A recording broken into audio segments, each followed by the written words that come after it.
Aji, seorang sopir taksi online yang rajin, memiliki kebiasaan memeriksa ponselnya setiap malam sebelum tidur. Bukan hanya karena ia berharap ada orderan tambahan yang masuk, tapi juga karena ia ingin memastikan tidak ada pesan penting yang terlewat. Suatu malam, saat jarum jam menunjukkan pukul 10, sebuah pesan WhatsApp dari nomor tak dikenal muncul di layar ponselnya.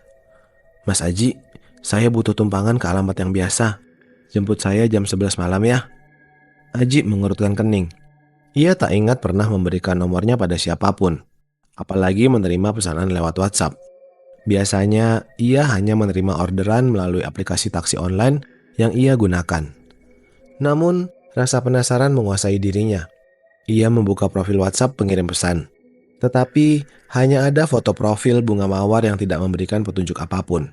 Alamat yang disebutkan dalam pesan itu adalah sebuah rumah tua di ujung desa, tempat yang sering ia datangi untuk mengantar penumpang.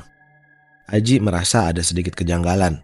Namun, karena ia belum mendapatkan orderan malam itu, ia memutuskan untuk menerima pesanan tersebut.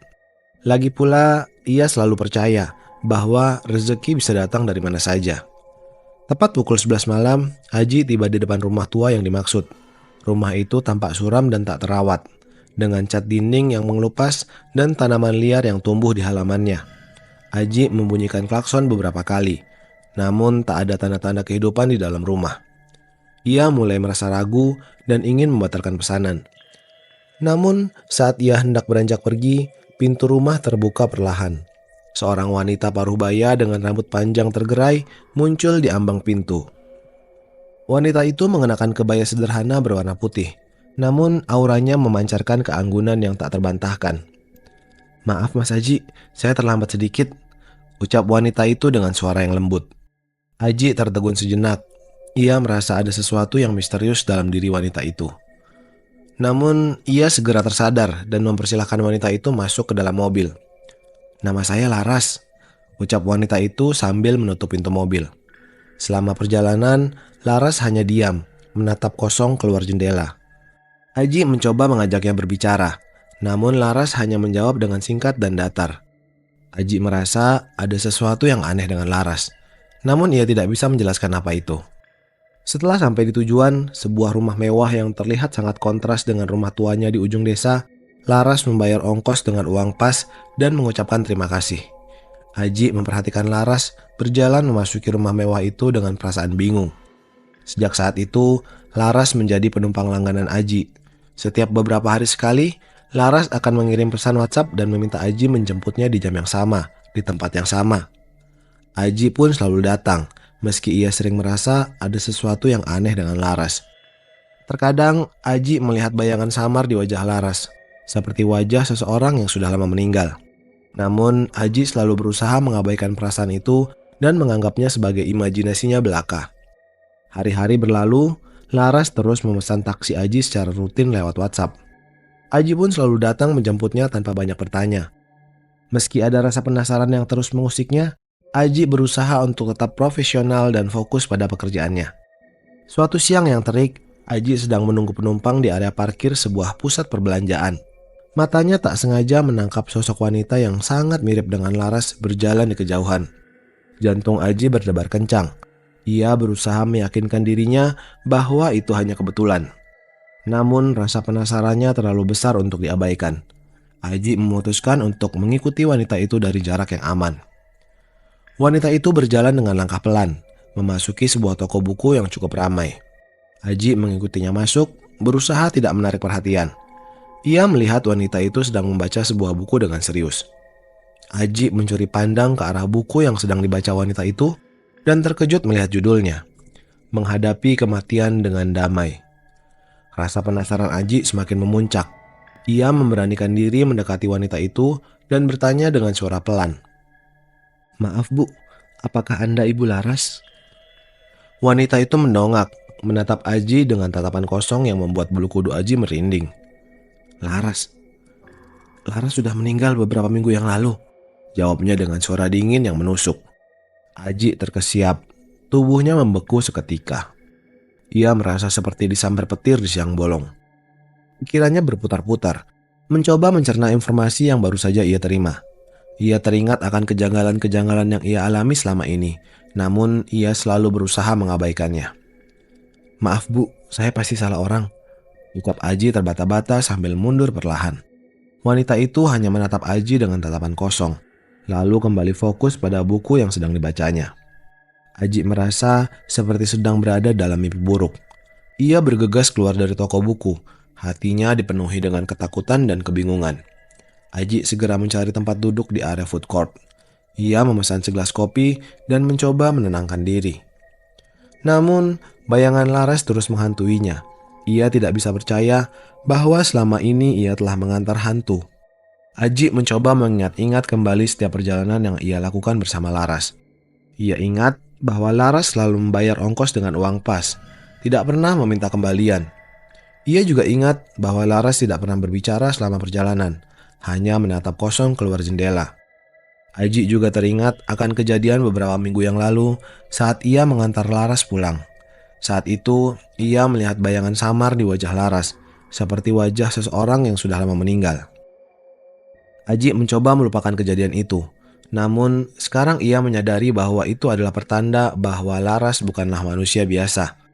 Lebih dari itu, Aji juga teringat saat Laras keluar dari mobilnya. Ia tidak pernah melihat Laras membuka pintu pagar rumahnya, seolah-olah ia bisa menembusnya begitu saja. Aji juga sering merasa hawa dingin yang aneh saat berada di dekat Laras. Namun ia selalu mengaitkannya dengan AC mobilnya yang terlalu dingin. Ketakutan dan kebingungan Aji semakin memuncak. Ia merasa terjebak dalam situasi yang tidak masuk akal. Pertanyaan demi pertanyaan muncul di benaknya. Siapakah Laras sebenarnya? Mengapa ia terus memesan taksinya meski sudah meninggal? Apa yang ia inginkan dari Aji? Aji merasa harus mencari tahu kebenaran tentang Laras. Ia tidak bisa membiarkan misteri ini terus menghantuinya. Ia harus menemukan jawaban atas semua pertanyaannya, meskipun itu berarti ia harus menghadapi ketakutan terbesarnya. Aji pulang ke rumahnya dengan perasaan kalut. Kabar tentang kematian Laras terus berputar-putar di kepalanya. Ia merasa tertipu, dikhianati, dan ketakutan. Ia mencoba menepis semua pikiran buruk itu. Namun bayangan Laras yang pucat dan tatapan yang kosong terus menghantuinya. Malam itu Aji tidak bisa tidur. Ia terus membolak-balikan badan di atas tempat tidur, mencoba mencari posisi yang nyaman. Namun setiap kali ia memejamkan mata, wajah Laras muncul di dalam benaknya. Rasa takut yang menyesakkan dadanya membuat Aji memutuskan untuk bangun dan mencari udara segar di teras rumahnya.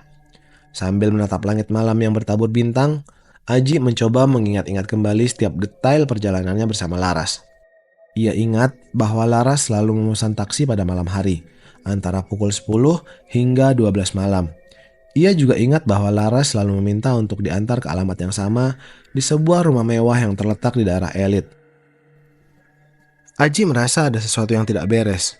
Ia tidak percaya bahwa Laras yang tinggal di rumah tua yang sederhana bisa memiliki rumah mewah di daerah elit. Aji memutuskan untuk mencari tahu lebih banyak tentang Laras. Ia kembali masuk ke dalam rumah dan mengingat-ingat dan melihat riwayat perjalanannya bersama Laras. Ia menghitung jumlah perjalanan yang telah ia lakukan bersama Laras, dan ia terkejut melihat angkanya. Selama beberapa bulan terakhir, ia telah mengantar Laras lebih dari 22 kali. Aji mencoba mengingat-ingat kembali setiap perjalanan itu. Selain fakta bahwa Laras selalu membayar ongkos dengan uang pas dan tidak pernah berbicara selama perjalanan, ia juga teringat beberapa keanehan lainnya. Pertama, Aji ingat bahwa Laras selalu duduk di kursi belakang sebelah kanan. Aji pernah mencoba mengajak Laras untuk duduk di kursi depan, namun Laras menolaknya dengan halus. Kedua, Aji ingat bahwa Laras tidak pernah membawa barang bawaan apapun, baik saat ia dijemput maupun saat ia diantar pulang. Ketiga, Aji ingat bahwa Laras selalu turun dari mobilnya sebelum mobil benar-benar berhenti. Aji pernah mencoba menegur Laras karena hal ini. Namun Laras hanya tersenyum tipis dan mengatakan bahwa ia tidak ingin merepotkan Aji. Keempat, Aji teringat saat Laras keluar dari mobilnya. Ia tidak pernah melihat Laras membuka pintu pagar rumahnya, seolah-olah ia bisa menembus begitu saja. Aji juga sering merasa hawa dingin yang aneh saat berada di dekat Laras. Namun ia selalu mengaitkannya dengan AC mobilnya yang terlalu dingin. Kelima, Aji ingat bahwa Laras tidak pernah meninggalkan jejak kaki di tanah, bahkan saat hujan deras sekalipun. Aji pernah memperhatikan hal ini, namun ia selalu menganggapnya sebagai kebetulan. Semua kejanggalan itu membuat Aji semakin yakin bahwa Laras bukanlah manusia biasa. Ia merasa harus mencari tahu kebenaran tentang Laras. Ia tidak bisa membiarkan misteri ini terus menghantuinya. Ia harus menemukan jawaban atas semua pertanyaannya, meskipun itu ia berarti harus menghadapi ketakutan terbesarnya. Beberapa hari berlalu sejak Aji mengetahui kabar kematian Laras. Ia mencoba melanjutkan hidupnya seperti biasa, namun bayang-bayang Laras terus menghantuinya. Tidurnya tak lagi nyenyak. Seringkali ia terbangun di tengah malam dengan keringat dingin membasahi tubuhnya. Rasa takut dan cemas terus menggerogoti pikirannya. Suatu malam, saat Aji sedang duduk di ruang tamu sambil menonton televisi, ponselnya berdering. Sebuah pesan WhatsApp masuk dari nomor yang sudah sangat ia kenal. Nomor Laras. Jantung Aji berdegup kencang. Tangannya gemetar saat ia membuka pesan tersebut. "Mas Aji, saya butuh tumpangan ke alamat yang biasa. Jemput saya jam 11 malam ya." Pesan itu sama persis dengan pesan-pesan sebelumnya. Seolah-olah tidak ada yang berubah. Namun bagi Aji, pesan itu terasa seperti ancaman yang mengerikan. Ia tidak bisa membayangkan harus bertemu lagi dengan Laras. Apalagi setelah mengetahui bahwa Laras sudah meninggal dunia. Aji terdiam, menatap layar ponselnya dengan perasaan campur aduk. Ia ingin mengabaikan pesan itu. Namun ia takut jika Laras marah dan akan mengganggunya. Ia juga merasa penasaran, ingin tahu apa yang sebenarnya diinginkan Laras darinya. Setelah berpikir panjang, Aji memutuskan untuk tidak membalas pesan itu. Ia mematikan ponselnya dan meletakkannya di atas meja. Ia berharap dengan mengabaikan pesan itu, Laras akan mengerti bahwa ia tidak ingin lagi berhubungan dengannya. Aji mencoba menenangkan diri dengan menonton televisi. Namun ia tidak bisa berkonsentrasi. Pikirannya terus melayang pada Laras dan pesan WhatsApp itu. Ia merasa seperti sedang diawasi, seolah-olah Laras ada di sekitarnya. Saat jam menunjukkan pukul 11 malam, Aji mendengar suara ketukan di pintu. Ia terlonjak kaget dan menatap pintu itu dengan perasaan takut. Ia tidak berani membuka pintu, takut jika yang datang adalah Laras. Ketukan itu terus berlanjut, semakin lama semakin keras. Aji menutup telinganya dengan kedua tangannya, mencoba untuk tidak mendengar ketukan itu. Namun ketukan itu semakin keras, seolah-olah ingin mendobrak pintu. Aji tidak tahan lagi. Ia berlari ke kamarnya dan mengunci pintu. Ia bersembunyi di bawah selimut, berharap ketukan itu akan berhenti. Namun ketukan itu terus berlanjut, membuat Aji semakin ketakutan. Akhirnya, setelah beberapa saat, ketukan itu berhenti. Aji masih bersembunyi di bawah selimut, tidak berani keluar. Ia menunggu beberapa saat, memastikan bahwa tidak ada suara lain yang terdengar. Setelah merasa aman, Aji keluar dari kamarnya. Ia membuka pintu depan dengan hati-hati, namun tidak ada siapapun di luar. Aji melihat sekeliling, namun tidak menemukan tanda-tanda keberadaan Laras. Aji merasa lega, namun ia juga merasa bingung. Ia tidak tahu apakah Laras benar-benar datang atau tidak. Ia hanya bisa berharap bahwa Laras tidak akan mengganggunya lagi. Kejadian malam itu meninggalkan luka yang mendalam dalam diri Aji. Ia tidak lagi merasa aman, bahkan di rumahnya sendiri. Setiap suara gemerisik atau bayangan yang melintas membuatnya terlonjak kaget. Tidurnya tidak nyenyak. Seringkali ia terbangun dengan keringat dingin membasahi tubuhnya. Keesokan harinya, Aji memutuskan untuk tidak lagi bekerja sebagai sopir taksi online. Ia takut jika ia terus bekerja, ia akan bertemu dengan Laras lagi. Ia tidak ingin terlibat lebih jauh dengan dunia gaib yang tidak ia mengerti. Aji mencoba mencari pekerjaan lain, namun tidak mudah. Ia sudah terlanjur trauma dengan pengalaman bersama Laras. Setiap kali ia melihat mobil, ia teringat akan Laras yang duduk di kursi belakang, menatap kosong keluar jendela. Aji mulai menarik diri dari lingkungan sosialnya. Ia tidak lagi berkumpul dengan teman-temannya, tidak lagi pergi ke tempat-tempat ramai. Ia lebih banyak menghabiskan waktu di rumah, mengurung diri di kamarnya. Suatu malam, saat Aji sedang duduk di ruang tamu sambil membaca buku, ia mendengar suara langkah kaki di luar rumahnya. Jantungnya berdebar kencang. Ia mengintip melalui jendela, namun tidak melihat siapa-siapa. Aji mencoba menenangkan diri, meyakinkan dirinya bahwa itu hanya imajinasinya saja. Namun suara langkah kaki itu semakin dekat dan jelas. Aji merasa seperti sedang diawasi, seolah-olah ada seseorang yang sedang mengintainya. Tiba-tiba, lampu di ruang tamu mati. Aji terlonjak kaget dan meraba-raba dinding mencari saklar lampu.